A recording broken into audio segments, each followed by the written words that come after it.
64% of what? Of millennials are not, or only 64% are convinced that the world is a ball. The world is a circle. That the world is a spheroid? Is that what it's called? Oblique. I mean, I'd like to see how that question spheroid. was asked. Exactly. Yeah. Because if they know that we are oblate, and the thing is asking, is Earth a ball? They'll say, no, we're an oblate ball. And we're slightly wider below the equator than at the equator, so we're a pear-shaped oblate spheroid. But it's not a pear that you would find normally. If you found that pear, you'd be like, this fucking pear that's shaped like a ball. So these differences in measurements are so small that if you found it on the ground, you would say this is a perfect sphere. Right. Let me tell you how good a sphere it is. Right. All right. You ever see the schoolroom globes, the geographic globes, and you rub your finger over Nepal and you get the Himalayas. Yeah, and you get the Rockies, and you say, oh, that is a gross exaggeration of reality. Yes. Do you realize if you took Earth with all of its mountains, valleys, and hills, and shrunk it down to the size of a cue ball, it would be smoother than any cue ball ever machined. Really? Yes. Yes. Think about it. What? Think about this. Joe. Really? Joe. Everest? Joe, chill. Listen to me. Damn. You ready? Okay. Do you know the deepest part of Earth's crust? No. The Marianas Trench off the coast of the Philippines in the Pacific Ocean. That's the deepest part. Deepest part. It goes 6 miles down. Okay? Oh, okay. So, okay. I was thinking of the depth of the crust itself. No. Just access to the deepest part of Earth's crust, the lowest point on Earth's surface, the Marianas Trench, right off the coast of the Philippines. The highest point on Earth's surface, the tip of K1. K2? Is it K1 or K2? Which one? Is it Japan? I think it's K1. Why would you name the tallest peak K2? That's a good point. I'm just right. I'm not a mountain climber, but I'm just thinking. Where is K1? K1, it's the Himalayan mountains. Okay. In Nepal. Okay? Isn't it in Nepal? I think it is. Yeah. Yeah. Okay. So now let's say, how high up is that? Well, it's 28,000 feet. So it's like 5 miles up. Okay? Right. The distance between the lowest point on Earth's surface and the highest point on Earth's surface is 11 miles. That's here to the Comedy Store. That is less than the length of Manhattan. Whoa. Yet we are 8,000 miles in diameter. And those 2 points are very far separated from one another. If you were a cosmic giant and you came up to Earth and you rubbed your finger over Earth's surface, it would feel as smooth as a cue ball to you. Wow. In fact, in this book, I have a whole chapter called On Being Round, which is all about this. It's all about our perception of what is round and what is not.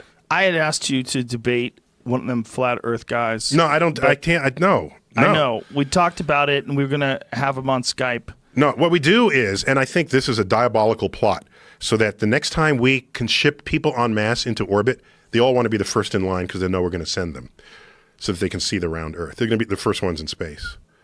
Just so they can stop annoying the rest of us. I don't think you're correct there. I don't think you're correct. But you don't think it's a diabolical plot? I do have people that I've met that don't believe, because the problem with YouTube videos is, it's a problem with a lot of things, but one of the things about being unchecked while you're discussing things is you can say things, you can use big words, you can sound articulate and smooth, and you can do it in a very professional looking manner. Or do it passionately. Yes, passionately, convincingly, charismatically, and you're unchecked.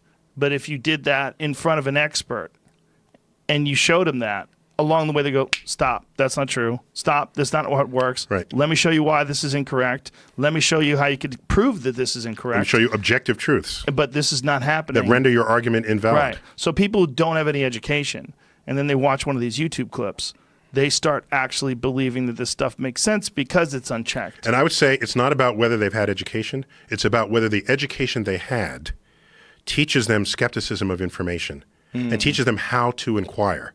Do you realize it's just as intellectually lazy to believe everything you see as it is to deny everything you see?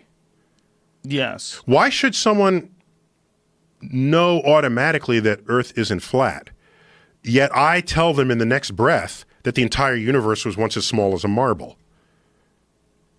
right? Both of those sound equally preposterous, except one has evidence to back it and the other does not, and very strong scientific, theoretical, and experimental underpinnings. So when you are trained to inquire, you don't either believe everything outright or reject everything outright. You're trained to ask questions. You're trained to probe deeper than the layer of information that comes to you. That's what should be taught in school, and it's not. They give you a book and say, learn this. Yeah. And you'll get tested on it. And then when you're done, learn this. Well, isn't also there's a problem with being inexorably connected to your first belief. When you have an idea and it's in your head, it's very difficult for people to shake that idea, and they start arguing that idea becomes a part of their identity. And they dig their heels in deeper Yes. when an opposing view is presented because to them. they connect themselves to these ideas. Right. It is who they are. Right, right. And so I try not to base my character profile on something that is not yet verified as objective truth. That's a very good thing to do. It's one of the reasons why I don't have tattoos on my body. Uh-oh. Holding aside. Go on, stretching my face. Go on.